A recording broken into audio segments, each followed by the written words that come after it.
दहशतगर्द तो ये लोग हैं, आतंकवादी तो ये लोग हैं, क्योंकि आतंकवादी उन्हें कहा जाता है जो लोगों को मार भी देते हैं, उसकी रिस्पॉन्सिबिलिटी भी नहीं लेते। तो ये लोग हैं, ये तो प्रोटेस्ट कर रहे हैं। आप कैसे इस कुर्सी पर बैठे हो, अभी भी चिपक के बैठे हो और उल्टा स्टूडेंट को बोल रहे हैं कि ये दहशतगर्दों की बी टीम है। तो ए टीम तुम हो, तुम सबसे ज्यादा ए टीम हो दहशतगर्द, तुम आतंकवादी के कैटेगरी में आ रहे हो। भी हिंदू मुस्लिम हमेशा भाई भाई हैं, उनमें कोई दुश्मनी नहीं है। वो तो ये लोग आरएसएस जैसे संगठन और ये लोग जैसे हिंदू मुस्लिम कर रहे हैं ताकि देश के हर नागरिक को बांटा जा सके, ताकि वो एक ना हो सके कि एक मुस्लिम भाई ही रोज इनको खाना प्रोवाइड करा रहे हैं।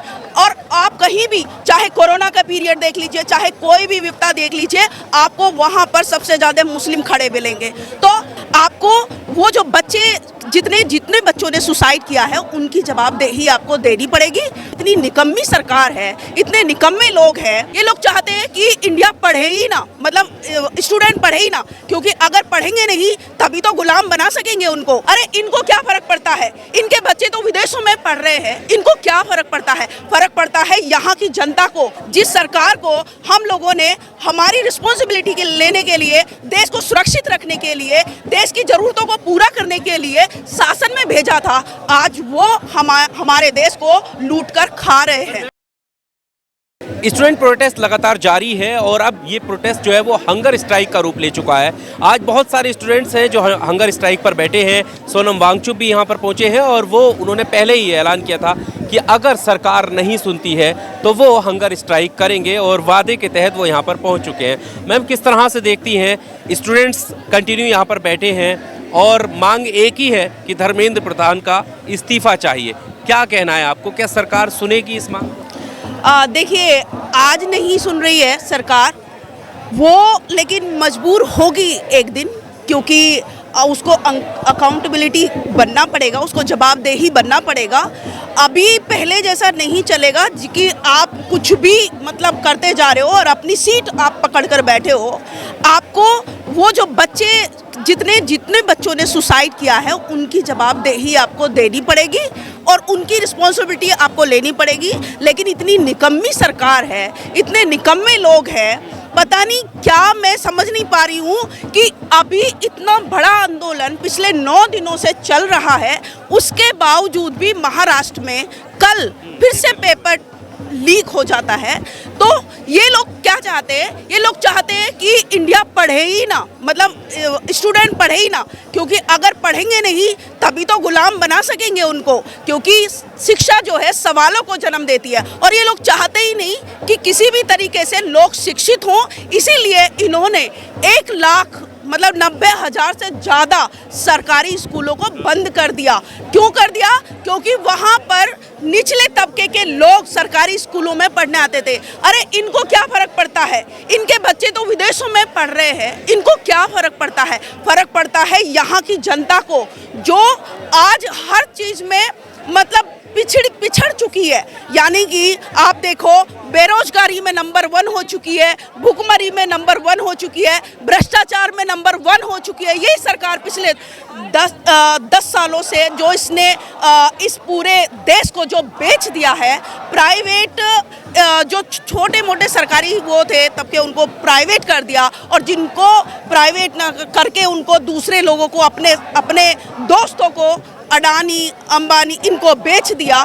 तो ये हमारे हाथों से, मतलब हमारे मुंह से निवाला छीनने का काम कर रही है। जिस सरकार को हम लोगों ने हमारी रिस्पॉन्सिबिलिटी के लेने के लिए, देश को सुरक्षित रखने के लिए, देश की ज़रूरतों को पूरा करने के लिए शासन में भेजा था, आज वो हमारे देश को लूट कर खा रहे हैं। जो शिक्षा मंत्री हैं उनका कहना है कि ये दहशतगर्दों की बी टीम है जो लोग यहाँ बैठे हैं। दहशतगर्द तो ये लोग हैं, आतंकवादी तो ये लोग हैं, क्योंकि आतंकवादी उन्हें कहा जाता है जो लोगों को मार भी देते हैं, उसकी रिस्पॉन्सिबिलिटी भी नहीं लेते। तो ये लोग हैं, ये तो प्रोटेस्ट कर रहे हैं। ये लोग तो जितने भी स्टूडेंट हैं वो पिछले 9 दिनों से इतनी तड़कती धूप में, इनको शर्म नहीं आती कि आज इतने स्टूडेंट, इतने बेरोजगार स्टूडेंट यहाँ पर बैठकर मतलब धरना दे रहे हैं और उनके कान पे जूं नहीं रेंग रही, वो नहीं सुन पा रहे इस चीज़ को। तो मैं यही कहना चाहती हूँ कि इस सरकार को वो कहते हैं ना कि एक कहावत है कि जो सरकार निकम्मी है वो सरकार बदलनी है, तो हमको वही काम करना है।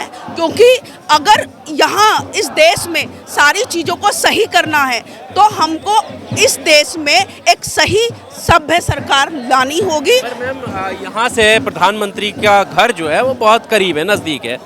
हमने देखा कि प्रधानमंत्री विदेश यात्रा पे चले गए, लेकिन यहाँ पर इतने सारे लोग स्टूडेंट्स बैठे हैं, उनसे मिलने नहीं आए। एक्चुअली पहले क्या होता था, जब पहले कोई आंदोलन होता था तो लोगों को डर होता था कि ये लोग हमको वोट नहीं करेंगे, लेकिन आज इन लोगों ने ईवीएम को खरीद रखा है, ईवीएम को हैक करके रखा हुआ है। इन पर फर्क नहीं पड़ता, इसीलिए ये विदेशों में यात्रा कर रहे हैं, ये घूम रहे फिर रहे, ऐश मार रहे हैं। लेकिन जो यहाँ पर भूखे प्यासे लोग, यहाँ पर जो स्टूडेंट बैठे हैं, उनको रत्ती भर भी परवाह नहीं है। लेकिन ये धरना जो है जारी रहेगा और इन लोगों को जवाब देना ही पड़ेगा, आज नहीं तो कल देना पड़ेगा। लेकिन क्योंकि ये कहा जाता है बीजेपी में इस्तीफे नहीं होते हैं और इस्तीफे की मांग हो रही है। होना तो पड़ेगा, देना तो पड़ेगा। धर्मेंद्र प्रधान जैसे लोग सत्ता में रहने के काबिल नहीं है। इन लोगों के बच्चे तो विदेशों में पढ़ रहे हैं, इन पे फर्क नहीं पड़ता, लेकिन जो यहाँ के बच्चे हैं उन पे जो हमारे देश के बच्चे हैं, जो देश के युवा हैं, उनकी शिक्षा के बारे में अगर आप नहीं सोचोगे तो आपको कुर्सी छोड़नी पड़ेगी, क्योंकि आप इस कुर्सी पर रहने लायक नहीं हो। आप कैसे इस कुर्सी पर बैठे हो, अभी भी चिपक के बैठे हो और उल्टा स्टूडेंट को बोल रहे हैं कि ये दहशतगर्दों की बी टीम है, तो ए टीम तुम हो। तुम सबसे ज़्यादा ए टीम हो, दहशतगर्द, तुम आतंकवादी के कैटेगरी में आ रहे हो। भी अगर आपको ये स्टूडेंट का धरना नहीं दिख रहा, उनकी भूख नहीं दिख रही, उनकी प्यास नहीं दिख रही, उनकी बेरोजगारी नहीं दिख रही, उनकी पढ़ाई नहीं दिख रही, उनकी शिक्षा नहीं दिख रही, तो आप आतंकवादी हो, आप आतंकवादी। उन्होंने एक बात और भी कही, उन्होंने कहा कि अगर ऐसा उनके वजह से, उनके सिस्टम की वजह से अगर कोई स्टूडेंट्स के साथ कोई अनहोनी होती है तो उन्हें बड़ी पीड़ा होती है, दुख होता है, और वो कह रहे कि मैं अपने आप को कोसता हूँ। अच्छा, इतनी पीड़ा होती है? अभी इतने सारे बच्चे ने सुसाइड कर ली, तब तो उनको कोई पीड़ा नहीं हुई।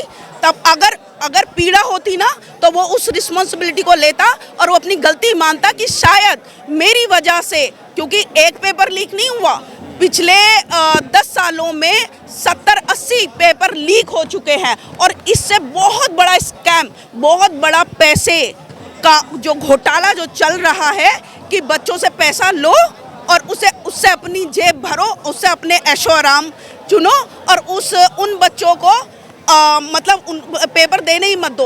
अब अगर वो पेपर नहीं देंगे तो वहाँ पर कैसे लोग आएंगे? अगर पेपर लीक होगा या वहाँ पर मतलब वो पेपर नहीं हुआ मान लिया, तो इन लोगों के जो कैपेबिलिटी नहीं है जिन लोगों में, वो लोग डॉक्टर बनेंगे, जिनमें कैपेबिलिटी नहीं है वो लोग सत्ता में आएंगे, तो फिर क्या होगा? देश बर्बाद होगा। और देश बर्बाद इन लोगों ने कर ही दिया, क्योंकि इन बीजेपी के किसी भी नेता में कैपेबिलिटी नहीं है, देश को संभालने की कैपेबिलिटी नहीं है। और दूसरा, सबसे ज़्यादा बलात्कारी बीजेपी की पार्टी में भरे पड़े हैं। इन लोगों को तो वैसे ही नहीं रहना चाहिए, जनता को दिखाना चाहिए, इनको जनता को दिखाना चाहिए देश विश्व गुरु बनने वाला है।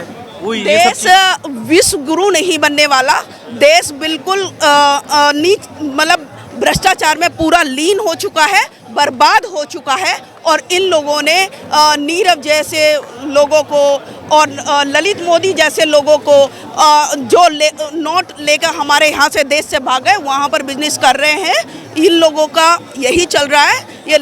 ये लोग जो है हमारे सरकारी डिपार्टमेंट को बेच कर नोट इकट्ठा कर रहे हैं। इन लोगों के बच्चे विदेशों में हैं और इन लोगों को कोई फर्क नहीं पड़ रहा, इसलिए ये सोच रहे हैं कि जितना देश को लूट सकते हो लूट लो, जितना देश को बर्बाद कर सकते हो उतना बर्बाद कर दो। और आज इन्होंने यही किया।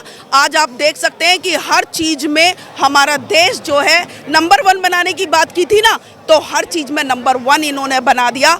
जैसे बलात्कार, भ्रष्टाचार, ये लोग जो है ऐसे लोग हैं कि इन लोगों को तो क्या ही बोले। मैं माननीय प्रधानमंत्री मोदी से बोलती हूँ कि अगर थोड़ी सी भी आप में रहम दिल या कोई इंसानियत नाम की चीज़ है तो अकाउंटेबिलिटी लेना सीखिए। और जो लोग आपकी सत्ता में, जो लोग आपके राजनेता जो भ्रष्टाचार फैला रहे हैं, जो शिक्षा मंत्री है, उसका जल्दी से जल्दी इस्तीफा लीजिए, क्योंकि अगर उन्होंने इस्तीफा नहीं लिया तो ये आंदोलन जारी रहेगा, स्टूडेंट ऐसे ही यहाँ पर बैठे रहेंगे। सवाल और मैम, यहाँ पर बहुत सारे लोग ऐसे भी आ रहे हैं जो इसको हिंदू मुसलमान करने की कोशिश कर रहे हैं, हिंदू मुसलमान की नज़रिए से देख रहे हैं, इसके पीछे की क्या वजह लगती है? कोई साजिश लगती है इसके पीछे? पूरी गहरी साजिश है, और साजिश तो पहले से ही है। हिंदू मुस्लिम हमेशा भाई भाई हैं, उनमें कोई दुश्मनी नहीं है। वो तो ये लोग आरएसएस जैसे संगठन और ये लोग जैसे हिंदू मुस्लिम कर रहे हैं ताकि देश के हर नागरिक को बांटा जा सके, ताकि वो एक ना हो सके। आज आप देख लीजिए, एक भाई हैं जुनैद भाई, जो उनका नाम क्या है, ये आप देख सकती हैं जी, आप बोल रही हैं वो दर्शा। हाँ बिल्कुल बिल्कुल, बहुत ही अच्छी बात है। मैं ये कहना चाहती हूँ कि जो भी हमारे देश को हिंदू मुस्लिम में बांट रहा है वो आके देख ले कि एक मुस्लिम भाई ही रोज इनको खाना प्रोवाइड करा रहे हैं। और आप कहीं भी, चाहे कोरोना का पीरियड देख लीजिए, चाहे कोई भी विपदा देख लीजिए, आपको वहाँ पर सबसे ज़्यादा मुस्लिम खड़े मिलेंगे।